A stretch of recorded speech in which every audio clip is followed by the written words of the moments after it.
Hey, here with Grand Tactician Civil War. This is not a campaign episode. I just wanted to make a short video talking about the game manual. And it's a little bit of a Captain Obvious sort of a video. This isn't anything revelatory. And I'm sure many, if not most folks, even watching this, are probably going to think, well, duh, of course. But it was a little bit of a revelation to me, not the existence of the game manual. I've long known that there is one. I had just never really looked at it. And the reason for that is because they did a really nice job in this game of giving you a lot of information. The tool tips, they're all over the place. And they provide tons of information. And there's also a very well developed field book here, which has got all kinds of stuff in it. And to be honest, I just kind of had this, I don't know if I ever really articulated it in my head, but to me, I'm thinking, I should look that up, or this is where I would go, right? I just kind of assumed that the separate game manual out of the game was probably just a PDF file that was a copy of pretty much what's in the field book, and much of it is. Probably the majority of the text in the manual is pretty much right here in the field book. However, there is information in the manual that is not available in the game itself, whether in tooltips or in the field book. And that's what I just recently learned, and I thought that was worth a short video to kind of bring that out. And so let me tab out of the game here. And how does one get to the field book? If you have Grand Tactician Civil War, then in your library, on its page there in your library, there's a little bit here called Additional Content, and this link takes you to the PDF file online, which is the manual. If you do not have the game, or for whatever reason you just want to come this route, on Grand Tactician's store page, scroll down just a little bit here, and there's a little section down here on the right that has several links, and one of them is View the Manual. And that takes us to, well, it also opens it up, opens it up in the in Steam too, not just on your web browser. Well, okay, that's not what okay. I don't have the, no, let me just scroll down to the contents. So a lot of this, the main text, as I mentioned, are these, and they kind of made it up to look like a 19th century document, which is kind of cool. But most of the main text here in these articles and lessons, most of this is just pretty much the same information as is in the in-game field book. Although there are differences here too. This is worth taking a look through. But there are appendices where there are stats shown that are not shown in game. So let me just bring out a couple of these. Small arms, right? Rifles and muskets. Range, rate of fire, accuracy, melee weapon. These are, these stats are shown in game when you look at these weapons in tooltips, and when you bring up the it's not exactly an armory page, but when you bring up available weapons for a unit. One stat that is not shown in game is firepower. The theoretical lethality when a unit fires one round at another unit. Takes into account reliability and ease of use. And a good illustration of this is if one just looks in-game, the default starter weapons that every infantry brigade is recruited with is mixed muskets. And then the most common smoothbore musket separate from mixed muskets is the Springfield musket. They have the same range, the same accuracy, the same rate of fire, and in game they're shown as the same caliber as well. So it's a pretty reasonable assumption, one that I had pretty much always made, that firepower wise there really was no difference between the two. And I would go and put Smithfield muskets, if I didn't have anything better, on troops, only because they came with a bayonet instead of just knives. And therefore, those units would be a little bit better in melee to receive or to deliver a charge. And that's the only reason I thought that was the only difference between the two. Well, it turns out that mixed muskets have a firepower stat of, highlighted weird, firepower stat of 0.9, whereas the Springfield musket has a firepower of 1.2. So even though the range and the rate of fire and the accuracy are the same, when the rounds do hit, the Springfield musket does significantly more damage than the mixed muskets do. That isn't shown in the game at all. In the tooltip text for the Springfield musket, there is a little sentence that says lethal when firing buck and ball ammunition, which implies that it would be, but frankly I glossed over that, and I bet I'm not the only one. There's no definitive quantified statement that shows, hey, this thing is a bigger damage dealer than the mixed muskets are.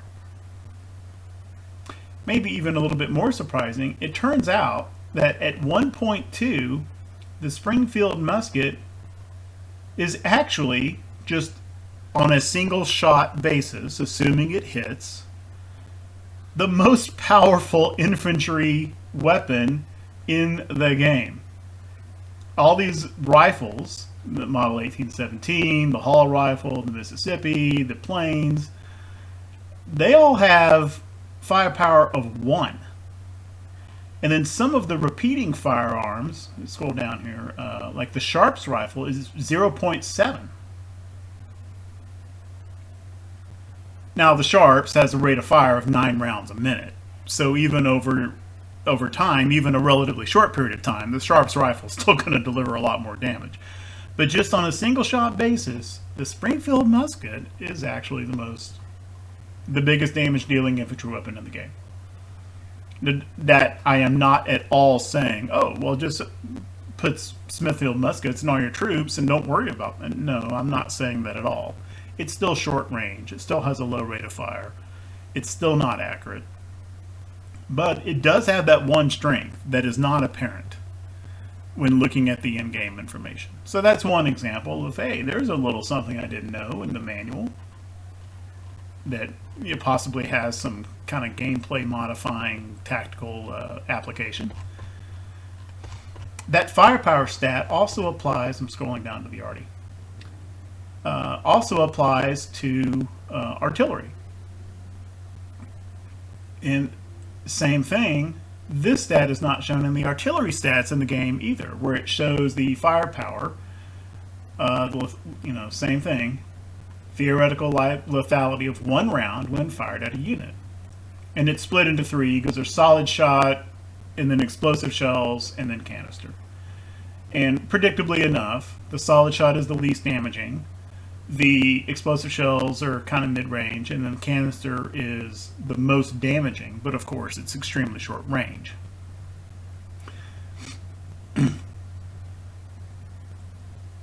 And that's kind of, well, that's logical, and that's not a revelation, but the degree of lethality, I found a few surprising things in here. Like, it's not a surprise that the 12-pounder gun is better than the 6-pounder gun. They're both old and obsolete, but yeah, it's bigger, therefore it'd be better. I did not realize how much better. The 12-pounder is actually a pretty decent weapon. And in terms of its lethality, it's still got very poor accuracy, right? It's almost like this is the mixed musket equivalent for artillery, and this is the Smithfield musket.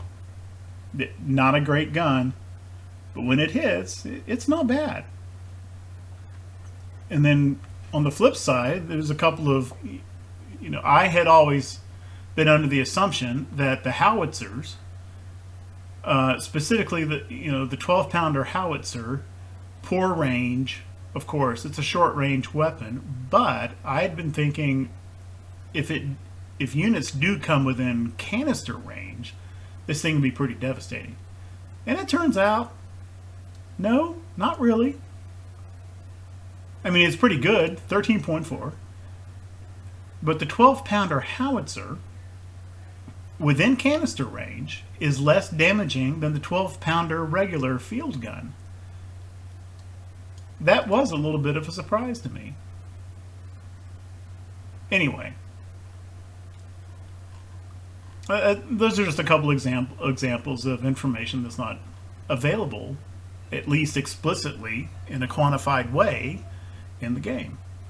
And then one final example, if you look at the ships in game, both the tooltips and in the fleet display, it tells you the number of guns that a ship has. It does not tell you what types of guns. In the manual it does. Right here, the very first ship listed is the ship's tender gunboat, which we know from the game only carries 2 guns. But this tells you what they are. One 32-pounder cannon and one 12-pounder howitzer. One thing that but some of these ships that are fairly small and don't have many guns, a little bit of a surprise. Here's a good example. There's a ship that you can build. It's really kind of just a step above the second, third, and fourth rate steamers. It's called the Double Ender. I'd never really given this thing a second glance. I've never built any. 0 armor, which you can see in game. 8 guns, which you can see in game. River and sea, 10 knots, 8 guns. Right? I mean, it just kind of looks like a little bit more expensive version of a cheap little steamer, kind of down in that class of vessel. But then you look at here that you can't see in game the types of guns it has. 24-pounder howitzer, 20-pounder rifle. That 20-pounder rifle, that's about as big an artillery piece as you could ever get in field artillery on land, like the 20-pounder Parrot. So it's got pretty big guns, and biggest of all, it carries 2 100-pounder rifles. 100-pounder rifles. I don't know what caliber that is, but in the 1860s, anything that shoots around that weighs 100 pounds is a pretty darn big gun. So this thing actually has a fair amount of firepower on it. So anyway, types of guns on ships, firepower stats for artillery and infantry. You will not find those explicitly spelled out anywhere in the game that I'm aware, including the field book, but it is in the separate manual, which you can get to from Steam. And then another, I'm having to scroll back up a bit here. One final thing worth looking at, perks. Now, perk information is visible in the game if you actually have a perk slot open and available. before a unit gets a perk slot. You can't hover over that and look and see what the available perks are until that unit is eligible for one.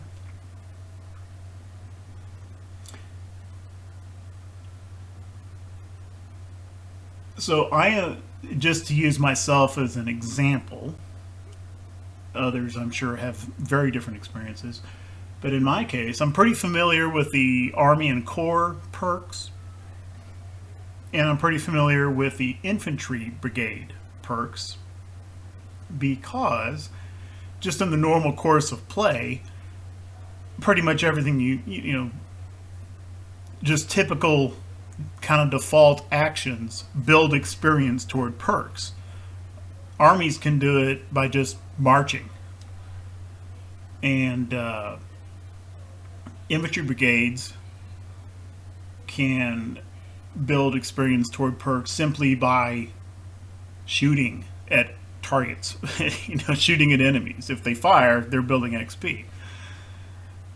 So therefore, I've opened up plenty of army perks and infantry brigade perks, and so had become somewhat familiar with what they are. I don't know that I've ever actually opened an artillery unit perk slot. And I've had artillery battalions reach 5 stars of experience without ever opening a perk slot. Therefore, I have, before I looked at the manual, I had no idea what the artillery perks were.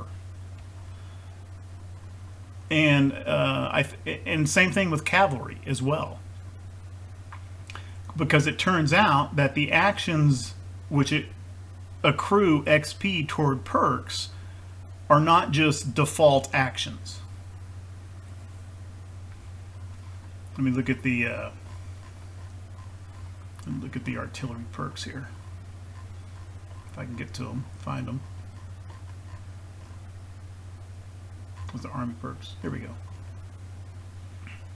For each of these perks, you've got these statements: level up by doing X. There's a canister perk, and you level it up by firing canister. There's one for counter battery. There's one for bombarding. There is not one for just shooting at stuff using the default fire at will. Now, what the language, and this statement is in the game when you look at the perk descriptions, but level up by doing X. It's a reasonable inference that these types of actions are also what build XP toward opening up a perk slot in the first place.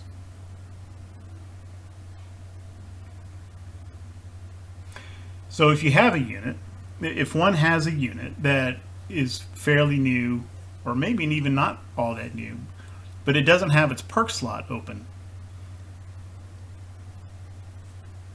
it's a reasonable inference that doing these actions will get that unit to open that perk slot quicker. For infantry, one of the perks, here it is, Iron Discipline. Level up in ranged combat, which basically means just shoot at an enemy unit and you'll gain XP for perk purposes.